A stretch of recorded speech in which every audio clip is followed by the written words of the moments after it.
Baik, assalamualaikum warahmatullahi wabarakatuh. Ya, selamat siang semuanya Bapak Ibu Guru SMP Negeri 3 Kedungkan yang hari ini ceria dan semoga dalam keadaan sehat selalu. Tak lupa puji syukur kehadirat Allah Subhanahu wa Ta'ala yang telah melimpahkan rahmat, hidayah serta taufik hidayahnya kepada kita semua. Pada akhirnya kita bisa berkumpul kembali dalam acara berbagi praktik baik budaya positif oleh saya sendiri, Farida Rizky Umami SPDI, CGB Angkatan 11, kelas 014 dengan Bapak Fasilitator Pak Suhrianto SPD MPD dengan Ibu Pengajar Praktek Ibu Hena Fitri Niansih SPD MPD MSI. Nah, baik Bapak Ibu, kita langsung saja untuk kegiatan pada sore hari ini, yaitu kegiatan mengenai diseminasi budaya positif aksi nyata 1.4. Sebelumnya saya ucapkan terima kasih kepada Bapak Ibu Guru semua yang sudah hadir. Saya merasa senang, saya merasa bangga berada di sini karena seluruh warga sekolah, Bapak Ibu Guru, staf, karyawan, dan beserta siswa semuanya mendukung kegiatan baik ini.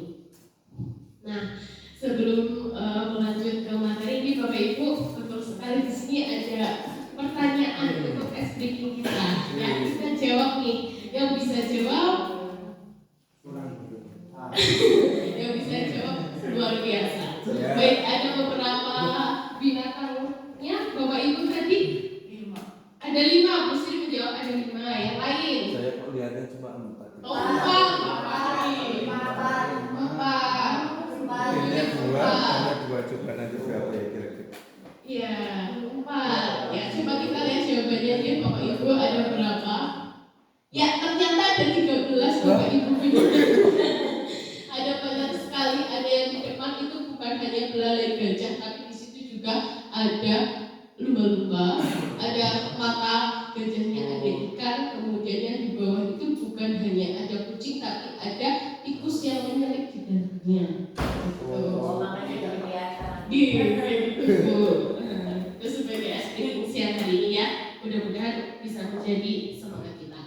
Selanjutnya, nah Bapak Ibu, mari kita melakukan kesepakatan bersama ya, yang sudah biasa kita lakukan setiap hari ketika kita ada kegiatan, antara lain adalah HP-nya untuk di silent, kemudian angkat tangan jika bertanya atau menjawab, saling menghormati dan menghargai sesama, aktif dalam kegiatan, dan di sini adalah kita belajar bersama. Di sini saya masih belajar di Bapak Ibu. Nah, di sini pada budaya positif aksi nyata 1.4. Sebelumnya kita akan membahas mengenai pembelajaran dengan paradigma baru. Nah, pembelajaran paradigma baru di sini adalah pembelajaran berdiferensiasi, yang dimana itu sudah tidak asing lagi oleh Bapak Ibu Guru ya, karena Bapak Ibu Guru sudah melakukan kegiatan itu pada setiap harinya, sehingga diharapkan para peserta didik ini sesuai kebutuhannya berdasarkan tahap perkembangan teori psikologi modern untuk mewujudkan profil pelajar Pancasila sesuai dengan visi sekolah kita yang ini Bapak Ibu, terwujudnya profil pelajar Pancasila di dalamnya. Nah, di sini konsep inti budaya positif yang akan saya berbagi praktik baik kepada Bapak Ibu semuanya itu mengenai apakah itu disiplin positif dan nilai-nilai kebajikannya. Kemudian ada teori tentang motivasi, hukuman, penghargaan, restitusi. Kemudian ada keyakinan kelas, kebutuhan dasar manusia, ada 5 kontrol restitusi, dan yang terakhir adalah nanti kita akan bahas mengenai segitiga restitusi. Nah, di sini ada pertanyaan nih Bapak Ibu. Menurut Bapak Ibu semua, apakah sikap disiplin itu? Pernahkah Bapak Ibu menerapkan sikap disiplin itu di dalam kelas? Monggo Bapak Ibu, ada yang ingin menjawab? Untuk disiplin, Bapak Ibu pernah melakukan sikap disiplin itu? Pernah ya, untuk di kelas ya. Nah, contohnya mungkin seperti apa? Mungkin ada Bapak Ibu ingin memberikan penguatan? Meminta anak mengumpulkan HP. Oh, meminta anak mengumpulkan HP pada kelasnya Ibu Bibit nih. Nah, itu salah satu contoh disiplin pada saat kelas Ibu Bibit pada mata pelajaran matematika. Oke, baik, terima kasih Ibu. Nah, selanjutnya ini Bapak Ibu ada pertanyaan lagi. Nah, menurut Bapak Ibu setuju atau tidak jika hukuman itu dapat mendisiplinkan siswa? Setuju atau tidak Bapak Ibu? Kurang setuju. Ada yang setuju? Nah, kita lihat nanti ya. Nah, ya, selanjutnya pemberian hukuman dengan cara yang positif seperti membaca buku atau membersihkan halaman sekolah dapat meningkatkan kedisiplinan sekolah. Betul apa enggak, Bapak Ibu? Menurut Ibu, Bapak Ibu itu setuju atau tidak? Setuju. Ada yang setuju. Baik. Nah, seterusnya saya akan menjelaskan sedikit mengenai disiplin positif. Sebetulnya kata-katanya itu yang pertama adalah disiplin. Nah, di belakangnya itu baru dikaitkan dengan rasa positif. Karena disiplin sendiri itu artinya adalah belajar. Nah, disiplin mengacu pada diri sendiri yang memiliki tanggung jawab terhadap apa yang dilakukannya berdasarkan nilai-nilai yang diyakininya. Sehingga rasa disiplin positif itu salah satu cara penerapan disiplin yang bertujuan untuk menumbuhkan kesadaran serta memberdayakan peserta didik tanpa ada imbalan, ancaman, ataupun hukuman. Yang diharapkan di sini untuk rasa disiplin positif kita terhadap peserta didik itu betul-betul tumbuh dari anak itu sendiri tanpa kita harus mengiming-imingi adanya penghargaan ataupun ancaman. Sehingga di sini Bapak Ibu muncullah nilai-nilai kebajikan, di mana nilai yang disepakati bersama yang lepas dari suku, bangsa, agama, bahasa ataupun latar belakangnya. Jadi nilai kebajikan itu nilai yang memang kita yakini bersama-sama. Nah, salah satunya di sini ada contoh nilai kebajikan institusi atau organisasi seperti profil pelajar Pancasila. Itu adalah sebuah nilai-nilai kebajikan yang kita yakini bersama Bapak Ibu dengan adanya peserta didik kita di dalam dirinya mewujudkan profil pelajar Pancasila yang beriman, bertakwa kepada Tuhan Yang Maha Esa, kreatif, mandiri, bernalar kritis, berminat kobal dan bergotong royong, mengharapkan di dalam dirinya akan memunculkan nilai-nilai baik. Nah, selanjutnya nilai kebajikan yang lain itu menurut IPY ada rasa toleransi, hormat, integritas, mandiri, percaya diri, serta komitmen. Dan selanjutnya untuk keterampilan hidupnya dapat dipercaya, lurus hati, dan memberikan yang terbaik dari diri. Nah, di sini juga di LFS itu ada 6 nilai kebajikan. Yang selanjutnya itu mengenai keterampilan hidup tadi, yang dapat dipercaya, lurus hati, kemudian petunjuk hidupnya diharapkan peserta didiknya untuk peduli, kemudian dapat bekerja sama, dapat berorganisasi, serta dapat mempunyai sikap keteguhan hati. Nah, di sini yang terakhir itu menurut the 7 essential fitness. Nah, di sini ada sikap empati, suara hati, kontrol diri, rasa hormat, kebaikan, toleransi, serta keadilan. Nah, di sini yang terakhir nilai-nilai kebajikannya itu ada peduli, rajin, integritas, rasa hormat, kemudian keteguhan hati dan pengertian. Nah, selanjutnya adalah keyakinan kelas Bapak Ibu. Di keyakinan kelas, menurut Bapak Ibu, mengapa di dalam kelas itu terdapat keyakinan kelas, bukan peraturan kelas? Pastinya Bapak Ibu ketika masuk ke dalam kelas sebelum melakukan pembelajaran, kalau saya amati itu di setiap kelas itu sudah memunculkan keyakinan Bapak atau Ibu wali kelas itu bangun bersama, buat bersama. Nah, menurut Bapak Ibu mengapa harus keyakinan kelas bukan peraturan kelas? Apakah ada perbedaan? Ada. Menurut Bapak Ibu ada perbedaan antara peraturan kelas dan keyakinan kelas. Nah, betul sekali Bapak Ibu, karena tujuan dari pembuatan keyakinan kelas itu untuk membangun budaya positif yang ada di sekolah. Dengan adanya keyakinan di setiap kelas diharapkan mampu mewujudkan tujuan dari pendidikan yang berorientasi kepada nilai luhur Pancasila, yaitu profil belajar Pancasila. Nah, selanjutnya Bapak Ibu di sini ada pembentukan keyakinan kelas, cara-caranya.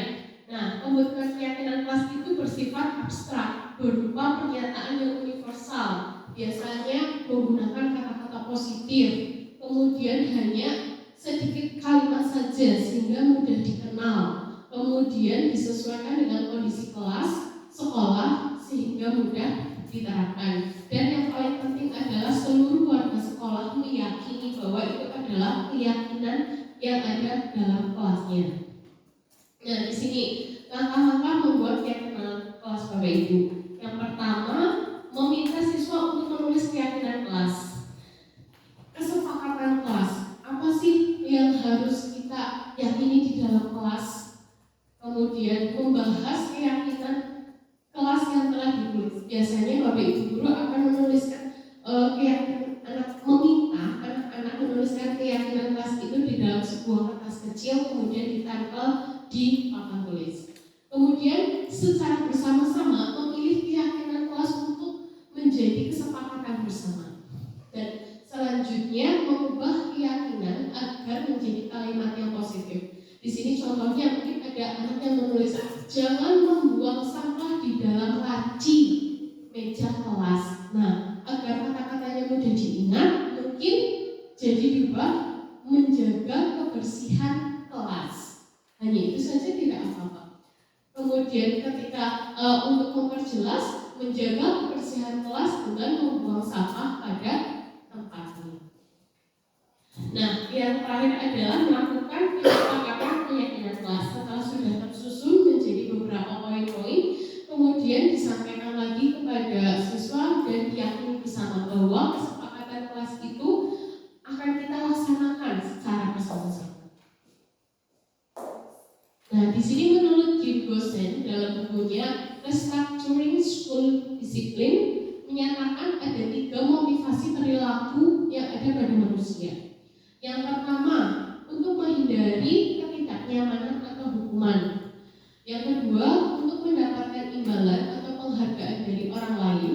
Dan yang ketiga, motivasi intrinsik yang muncul dari dalam, yaitu untuk menjaga orang yang mereka inginkan dan menghargai diri sendiri serta nilai-nilai apa yang dipercayai. Nah, selanjutnya, dari itulah kita bisa tarik kesimpulan Bapak Ibu bahwa perbedaan antara hukuman, konsekuensi, dan restitusi. Nah, mungkin ketika hukuman itu tidak tiba-tiba dilakukan, tidak terencana. Hukuman mungkin ketika kita melihat anak peserta didik kita melakukan salah, kamu salah, ibu hukum, bapak hukum, itu adalah sebuah hukuman. Kemudian murid tidak tahu apa yang akan terjadi atau dilibatkan dan bersifat satu arah, dan hukuman itu biasanya berupa fisik atau psikis. Nah, perbedaan dengan konsekuensi, biasanya konsekuensinya itu sudah terencana, ya, seperti melakukan kesepakatan kelas. Jika kamu terlambat, kamu harus menyapu kelas, gitu. Misal, itu sebuah konsekuensi. Murid tetap dibuat tidak, tapi walaupun seperti itu, murid tetap masih tidak nyaman. Dan sikap guru itu selalu memonitor murid. Kamu sudah belum? Kamu sudah belum? Nah, sedangkan ketika kita melakukan restitusi kepada murid kita, itu adalah proses menciptakan kondisi bagi murid untuk memperbaiki kesalahannya jika murid itu berbuat salah. Kemudian proses kolaboratif yang mengajarkan murid untuk mencari solusi sendiri. Bapak Ibu sebaiknya untuk kita memecahkan masalah kepada murid, mungkin murid kita melakukan tindakan sesuatu yang memang melanggar tata tertib di sekolah kita, hendaklah kita melakukan kegiatan segitiga restitusi, yaitu sebuah dialog yang dijalankan oleh guru agar dapat menghasilkan murid yang mandiri dan bertanggung jawab. Nah, caranya bagaimana?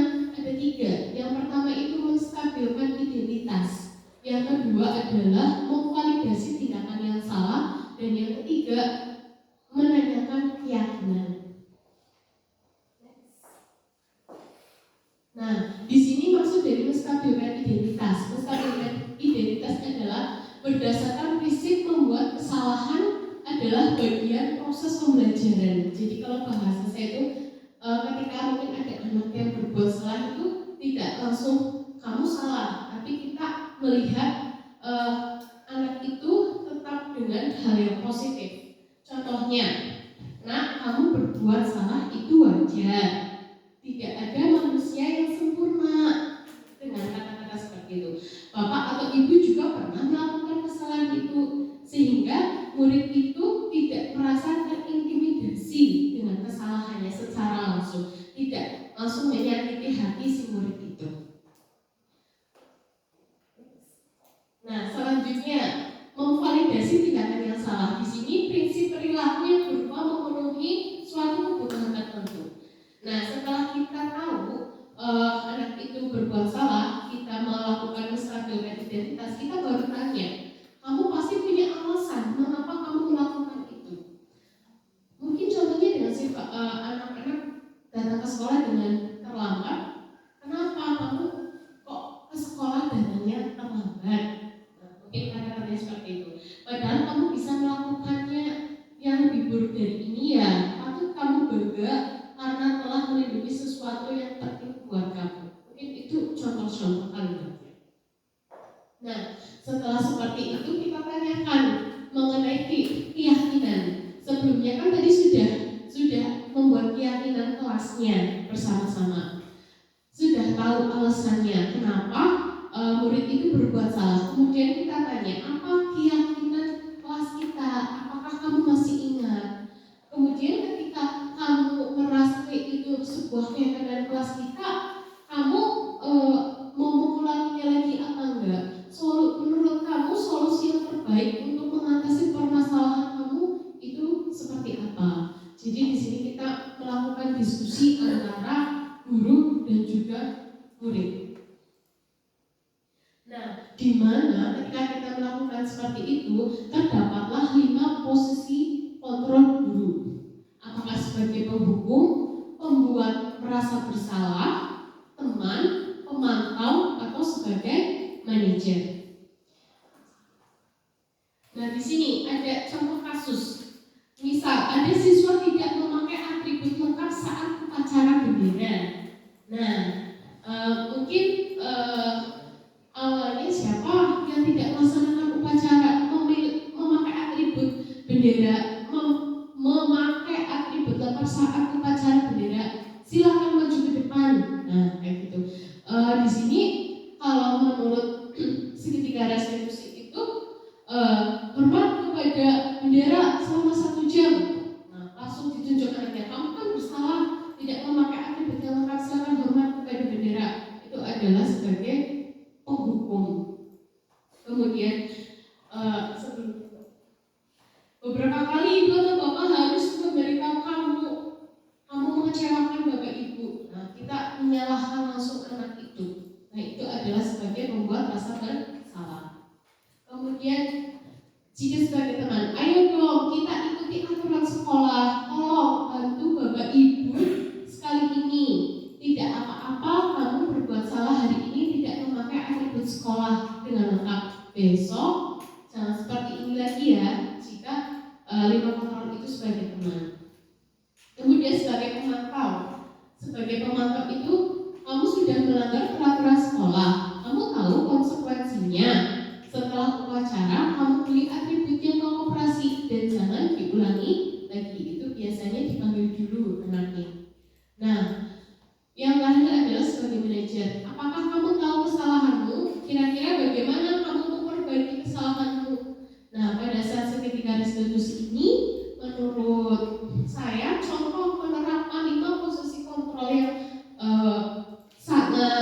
nyaman untuk murid itu adalah kita sebagai guru, sebagai manajer.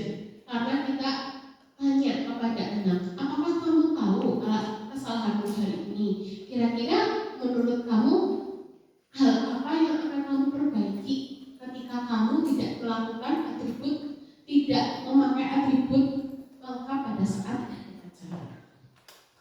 Nah, di sini selanjutnya ada kebutuhan dasar manusia. Kebutuhan dasar manusia adalah segala sesuatu yang kita lakukan untuk mendapatkan apa yang kita inginkan. Seluruh tindakan yang kita lakukan memiliki tujuan tertentu, dan semua usaha terbaik yang kita lakukan adalah dalam rangka kebutuhan dasar kita untuk terpenuhi dengan baik. Nah, insya Allah jika 5 dasar kebutuhan manusia itu ada tercukupi, pastinya peserta didik kita itu tidak akan membuat pelanggaran.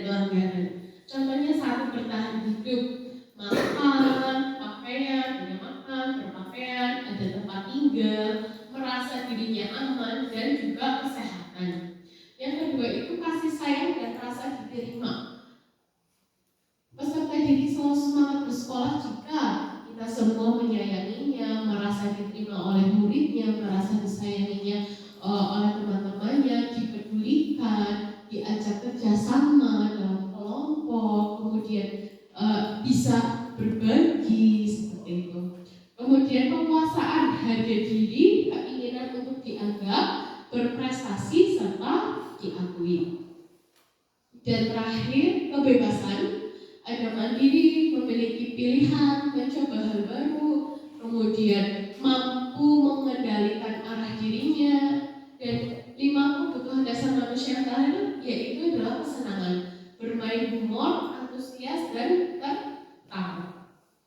Nah, tibalah pada akhir Bapak Ibu, jadi kesimpulan pada diseminasi hari ini adalah dalam penerapan program disiplin positif, hendaknya guru memiliki kesadaran untuk standar kepribadian profesional dan sosial yang baik, di mana guru mampu merefleksikan dirinya sebagai manajer atau sebagai among, yang dimana menuntun murid-muridnya menjadi insan yang mandiri, merdeka, serta bertanggung jawab. Oke, seperti itu Bapak Ibu guru. Mungkin saya ingin Bapak Ibu guru untuk memberikan penguatan kepada saya mengenai budaya positif atau disiplin positif. Itu Bapak Ibu.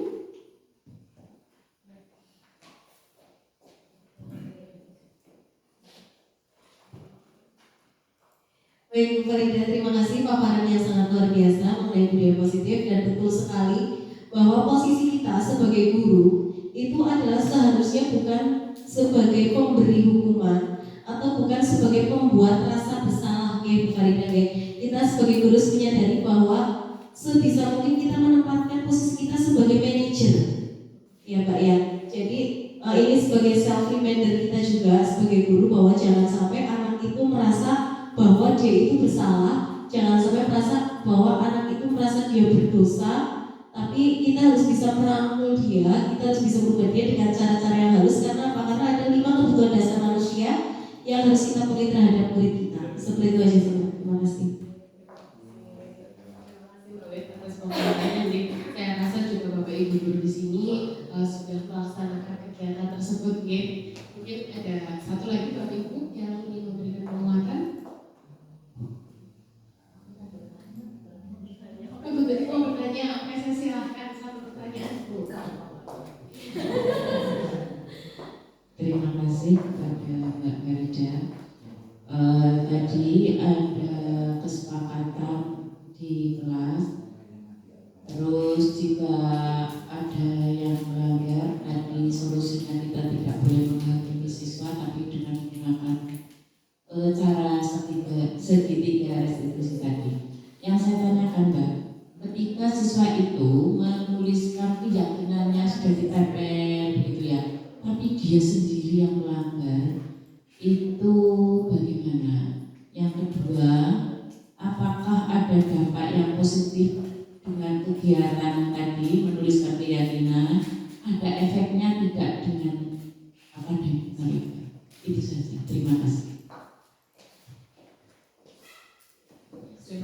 Bu Wikipedia di SPD atas pertanyaannya. Sebelumnya, kenapa anak-anak sudah menuliskan keyakinan bersama dan diyakini bersama kepada Bapak Ibu guru, anak-anak itu melanggar. Nah, berarti mungkin di sini ada 5 kebutuhan pokok manusia yang belum dia terima dan belum dia rasakan, sehingga dia masih merasa mungkin ada kekurangan kasih sayang, kesenangan yang dia belum terpenuhi, sehingga siswa tersebut melakukan pelanggaran dalam keyakinan kelasnya. Kemudian untuk yang kedua tadi, dampak positif dari ada terbentuknya keyakinan kelas diharapkan agar semua murid yang ada itu meyakini keyakinan itu secara teguh, secara bersama-sama untuk dilaksanakan, seperti itu. Mengharapkan agar siswa yang ada di dalam kelas meyakini keyakinan itu dan bersama-sama untuk dijalankan. Seperti tadi kan ada, menurut dosen itu ada 3 motivasi yang timbul pada diri sendiri dan dari luar. Mungkin ketika motivasi dalam diri sendirinya itu berubah jauh lebih baik lagi, insya Allah di dalam keyakinan kelasnya itu si murid itu melakukan keyakinan kelas dengan baik, menjaga nilai-nilai kebajikan keyakinan dalam kelasnya, sehingga tidak melanggar peraturan yang ada di kelasnya. Kayak gitu, Bu. Bagaimana Ibu? Terima kasih. Baik Bapak Ibu sekalian, terima kasih atas waktunya untuk kegiatan diseminasi positif aksi nyata 1.4 oleh saya. Mohon maaf Bapak Ibu apabila banyak kesalahan dari saya. Terima kasih. Wassalamualaikum warahmatullahi wabarakatuh.